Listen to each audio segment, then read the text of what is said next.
Hello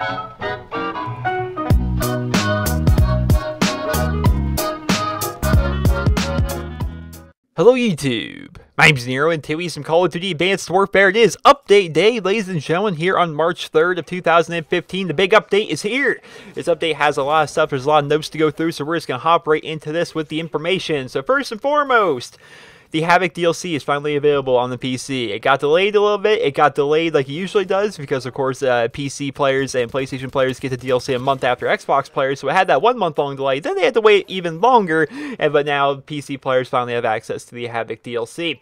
Also, part of this update is Grandmaster Prestige. We talked about Grandmaster Prestige a few videos ago and how they're going to be adding essentially 15 more prestiges on top of the 15 prestiges that they already have, totaling in at 30 prestiges. And every time you actually go ahead and Prestige again, you enter these Grandmaster Prestige levels. There's 1 through 15, the 15th being Grandmaster Prestige, and you also unlock a special elite variant weapon every time you enter one of these new Prestige levels. Now, a lot of people are actually wondering, Nero, what happens if I say hit Prestige Master level 1 and I already have the Ball 27 Obsidian Steed? Because that's the particular variant you actually end up getting if you hit that rank.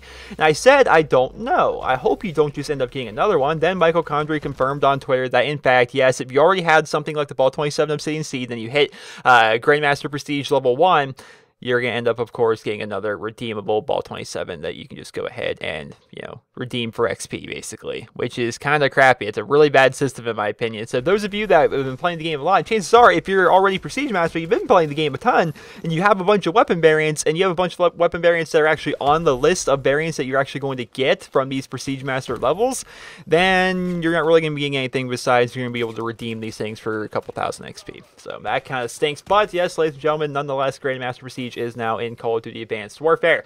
Also, Xbox Season Pass holders, this counts for Xbox 360 as well as Xbox One users. You now have access to the OHM, which is a brand new weapon. This is basically a preview weapon for the DLC weapon we're going to be getting with the brand new DLC whenever they decide to drop that. I haven't really heard anything about this new DLC. I haven't heard anything about the OHM. Then suddenly I sign on today and it's just there, and apparently it's there for Season Pass holders on Xbox platforms. One would assume that people on the PlayStation are going to be going ahead and getting this weapon relatively soon. What is the OHM? Perhaps you missed my last video on it. Essentially, it is a directed energy weapon, which is in the heavy weapons category, that is a hybrid between a shotgun and a light machine gun. So essentially, it's just like the Master Key shotgun attachments from prior Call of Duty games, where basically you go ahead and you hit left on the left trigger, and then from there you actually have access to your shotgun. So basically you're swapping back and forth between light machine gun mode as well as shotgun mode. It's a very cool looking weapon, very powerful weapon if you're in light machine gun form. I actually feel as though it's pretty weak in shotgun form, but hey, those are just my initial impressions of the weapon so far. Let's talk about the big thing. The big thing that I think a lot of people are excited for about this update would be the weapon rebalancing. Of course, we were promised 15 plus weapons to go ahead and get rebalanced with this update, and they did not disappoint with that. Well, they might have disappointed depending on how you look at it. So let's go ahead and start talking about some of the weapon rebalances, shall we? Number 1, the MK14, reduced recoil. Because yes, ladies and gentlemen, that was the problem with the MK14. Not the fact that it was just ridiculously weak and the fire rate was really terrible, but it was the recoil that was making it bad. Update number 2, the RX-160 actually has increased magazine size. I'm a big fan of that. I'm a big fan. I think it's pretty cool because you guys know I like using the RX. I like using the IMR. I'm a big fan. Just definitely a big fan of the burst weapons in this game. And to make the RX a little bit better, I think is definitely pretty awesome. Number 3, the AMR-9. This is a pretty big update to this weapon. It increased the damage of the weapon as well as made it a shorter time between bursts. So what this is going to do is once again increase the damage and make it so you can spam bursts a whole lot faster, making it so it's just a more viable weapon overall, which I'm definitely a big fan of. Number 4, the SN6 has less recoil. I would have liked to have seen this thing get maybe a little bit of a fire rate buff, maybe a bit of a damage buff. I never thought the recoil was the big issue on the weapon personally, but hey, there you go. Number 5, the KF5 actually got a mid-damage range increase. So what that means is basically it just has more range. The mid-damage on the weapon itself was actually kind of short. It would drop off from like high damage to low damage relatively quickly, and they actually increased that range a little bit. So essentially the KF5 got a range increase. Number 6, EPM3, reduced recoil. How many times are they going to do this? The reason the EPM3 is terrible is not the recoil. It's the fact that it's just a terrible weapon with a horrible fire rate and, of course, a horrible damage. It's just a bad gun overall. The recoil was not really the issue. Update number 7, the Lynx Sniper Rifle, reduced recoil. I don't use the Lynx. I really have no comment on that. So apparently the Lynx got reduced recoil. Those of you guys that are really into using the Lynx. Number 8, and this is a big one. Big one, ladies and gentlemen. Drum roll, please. Dun, dun, dun, dun, dun, dun. The ASM-1 got slightly reduced initial fire rate.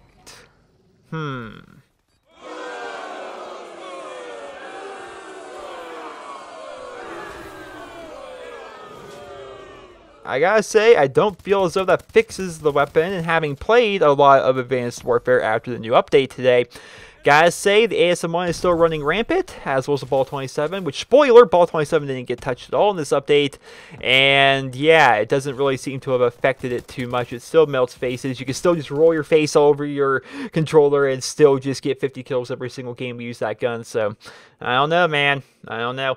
Number 9, all heavy weapons. This is an update to all heavy weapons. This is EPM3, this is a melee, this is EM1. All the heavy weapons in general all got a movement speed increase of 5%, which is pretty cool. I didn't ever think that, I was slow when because you guys know I use the EM1 a lot. I never thought that was essentially slow, but for whatever reason, they're buffing us a little bit, making it so our movement speeds increase by 5%, so we're not as slow. So I think that's awesome. I think that's definitely a cool thing.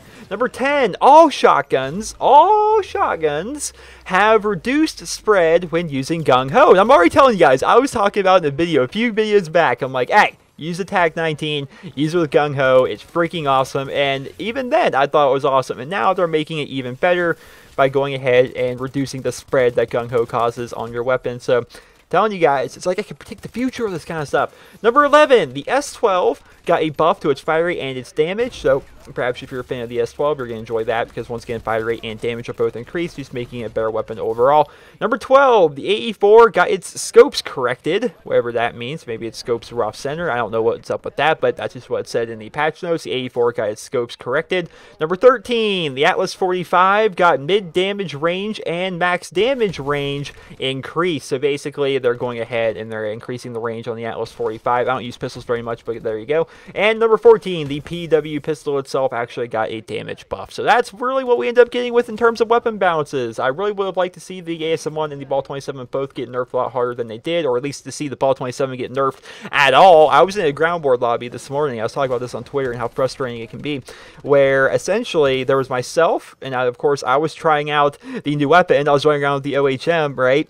And there was another player in the lobby who was using the KF5, the new and improved KF5, and then literally every other person in the lobby, in ground war, keep in mind, 9 on 9, so there's myself, one other person, who are using different weapons, 16 other people in the lobby, all using Ball 27 or ASM1, and it was like that for a lot of lobbies I was getting into. They're still ridiculously overused, and they still melt your face ridiculously quickly, so I don't know, it really didn't really do much, They rebalanced all these weapons, and our entire idea was, oh, they're going to rebalance the weapons so they can compete. Instead of nerfing the ASM1 and Ball 27, they're just going to bring all the other guns up to their level, and they didn't really do that. You look at half of these updates, they just reduce the recoil on a bunch of random stuff or increase the magazine size. The only weapons that actually got damage increases are the AMR9, the S12, and the Atlas 45. Well, no, wait, no, that technically isn't a damage increase. It's actually a range increase. So the PW pistol, the AMR9, as well as the S12 shotgun. Those are the only things that actually got damage buffs. Now, in terms of range, there were some range buffs, which could help out some weapons. Of course, the KF5 got a range increase, which is definitely something that's going to be nice. It's going to make it so another submachine gun's a little bit more viable.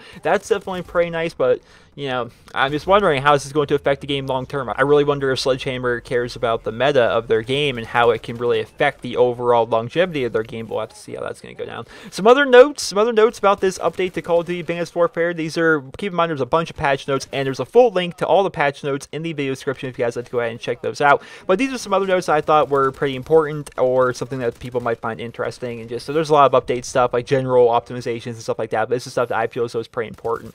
So the kill feed itself got changed to its speed. It moved from 4 to 6. Now, I'm not entirely positive exactly what that means. They changed the kill feed speed from 4 to 6. Now, does this mean the kill feed itself is going to be moving a whole lot faster, making it harder to get quad feeds and stuff? I could see that happening, and I would be okay with that happening, I suppose, because right now the kill feed definitely moves pretty slow, but at the exact same time, it never seems to really get in the way of anything, so it really seems like kind of a weird update. But once again, I don't claim to actually know entirely what this means. Kill feed speed from 4 to 6. What is that? I really don't understand that, but I want to point out here in these notes. Number 2, sentry gun turrets now die with 1 melee hit, which can definitely be pretty helpful. I see a lot of people actually running those things. They don't really affect me because I use blind eye a lot of the time, but it was always kind of annoying where I would find these remote turrets on the ground. It's like, oh, I gotta like spray like 2 magazines into the thing to be able to kill it, and just they're meleeed a bunch of times and such. Now it's a 1 melee hit kill, just like your traditional sentry guns. You can walk up to it, knife it from behind, and it's going to go down, which is going to really, I think it's really going to make it so a lot less people are actually running the remote turrets. We'll have to see how that's going to go down, though. The Vulcan's laser is now going to last longer, making it a better kill streak overall. So that kill streak definitely got buffed, and I definitely think that's pretty cool. They actually went ahead and they reworked broadcaster mode a little bit. They changed around the interface a little bit, and apparently it's a lot better than what it was before. I'm not really into esports or competitive Call of Duty or anything like that, so I don't know much about broadcaster mode, but apparently they've updated broadcaster mode quite a bit, and it's actually quite significant, so be sure to check it out if you're a fan of that kind of thing. As well as the final patch note here, which I think is just kind of funny. They added a leaderboard to gun game, and they made it so you can pause exo zombies. Attaboy, Sledgehammer, attaboy. And that, ladies and gentlemen, is your patch notes here for, once again, the 3rd of March, 2015. I definitely thought it was a big patch. Definitely a whole lot of stuff ended up coming to this. A lot of weapons got rebalanced. A brand new weapon came into the game if you're a Season Pass holder for the Xbox.